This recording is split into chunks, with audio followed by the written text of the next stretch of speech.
कल्पना कीजिए उस सुबह की जब अयोध्या की हर गली फूलों से सजी थी। घरों में दिए जल रहे थे और हर दिल में बस एक ही नाम गूंज रहा था, श्री राम। कल सुबह भगवान राम का राज तिलक होना था और अयोध्या का बच्चा बच्चा खुशी से झूम रहा था।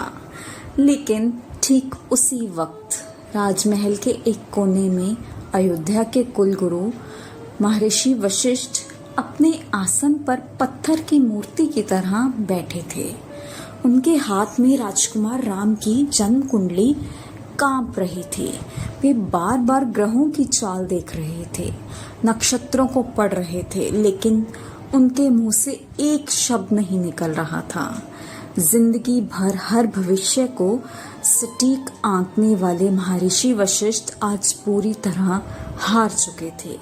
उनकी आंखें नम थी क्योंकि वे कुंडली में देख रहे थे कि उस खुशी के समंदर के ठीक बीचों बीच एक ऐसा भयंकर बवंडर आने वाला है जो सब कुछ तबाह कर देगा। वे जानते थे कि नियति का पहिया घूम चुका है और उस पहिए के नीचे खुद भगवान को अपने राजमुकुट की बलि देनी होगी। सोचिए उस महान गुरु पर क्या बीती होगी जो यह सब जानते हुए भी उस दिव्य और क्रूर लीला को रोक नहीं सकते थे।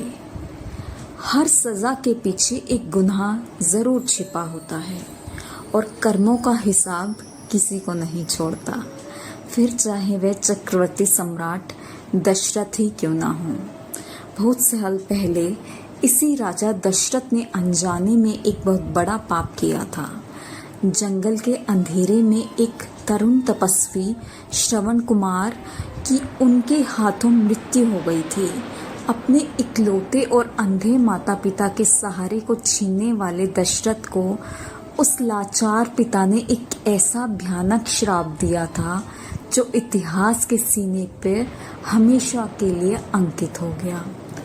उन्होंने कहा, राजन, जिस तरह आज मैं अपने पुत्र के वियोग में तड़फ तड़फ कर प्राण दे रहा हूँ, ठीक उसी तरह तुम्हारी मौत भी पुत्र के वियोग में ही होगी।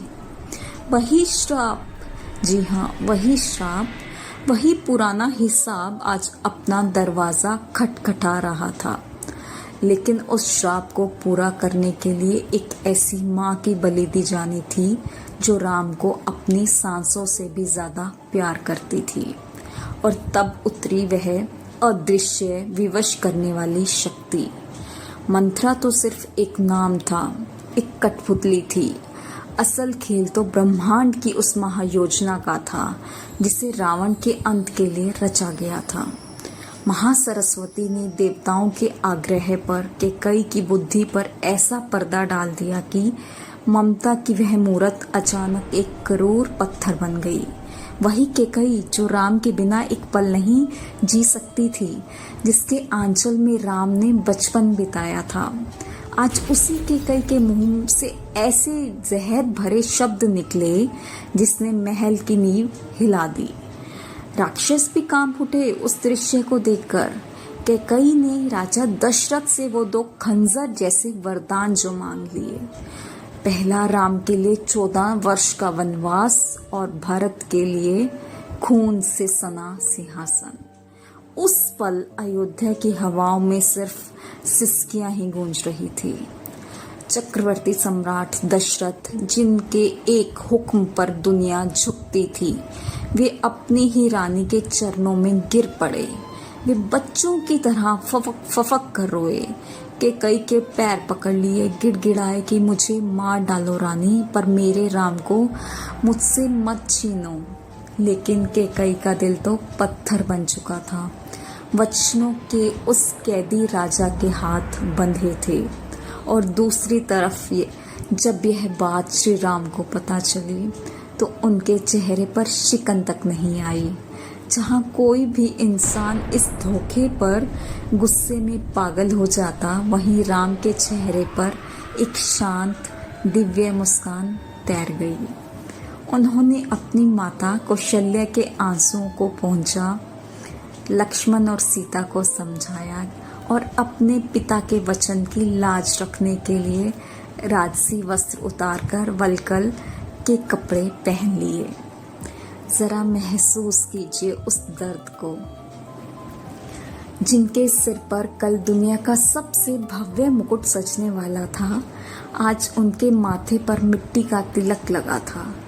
जिन्होंने कभी जमीन पर पैर नहीं रखे थे, उन्हें 14 साल के लिए नंगे पांव उन कांटों भरे जंगलों में जाना था। लेकिन राम के चेहरे का वो तेज जरा भी कम नहीं हुआ।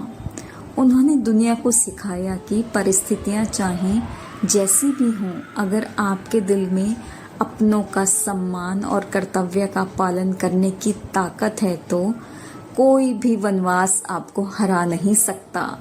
राम ने हालात को नहीं बदला, हालात ने राम को तराश दिया। इसलिए वे सिर्फ एक राजा नहीं, मर्यादा पुरुषोत्तम बन गए। इन पन्नों से जब हम आंखें उठाकर आज की इस आधुनिक दुनिया को देखते हैं तो एक सन्नाटा सा छा जाता है। आज हमारे पास सुख सुविधाओं के सारे अंबार लगे हैं, महलों जैसे घर हैं, लेकिन क्या जरा भी धैर्य बचा है? आज हम छोटी छोटी बातों पर अपनों से रिश्ता तोड़ लेते हैं। घर में थोड़ी सी अनबन हो जाए तो माँ बाप से मुंह मोड़ लेते हैं। जरा सा अहंकार आ जाए तो हम खून के रिश्तों को भूल जाते हैं। सोचिए, जहाँ राम ने अपने पिता के एक इशारे पर पूरी दुनिया का साम्राज्य ठुकरा दिया, वहीं आज हम एक मामूली सी बात पर अपनों का दिल दुखा लेते हैं। आज वक्त आ गया है कि खुद से यह सवाल पूछने का, क्या हमारे भीतर इतनी सहन शक्ति बची है कि हम जीवन के किसी भी तूफान में राम की तरह अडिग रह सकेंगे? अंत में जब राम, लक्ष्मण और सीता ने सरयू नदी पार की तो पीछे छूट गई एक रोती हुई अयोध्या। पिता के शव के साथ बिलखता राज परिवार और इतिहास के पन्नों में हमेशा के लिए अमर हो गया एक ऐसा दर्द जिसे याद करके आज भी आंखें नम हो जाती हैं। कैकेयी की वह बदनामी, दशरथ के वे प्रण और राम का वह त्याग। यह सिर्फ एक कहानी नहीं है, यह इंसानी भावनाओं की सबसे बड़ी किताब है। अगर आज की इस कहानी ने आपके भीतर कुछ झकझोरा हो, आपके दिल को छुआ हो, तो इस वीडियो को बिना लाइक और शेयर किए मत जाइएगा। कमेंट बॉक्स में पूरे आदर और श्रद्धा के साथ जय श्री राम जरूर लिखें। मिलेंगे अगले वीडियो में एक और गहरे और सच्चे कहानी के साथ। तब तक के लिए अपना ख्याल रखिए, अपनों से प्यार कीजिए। जय श्री राम।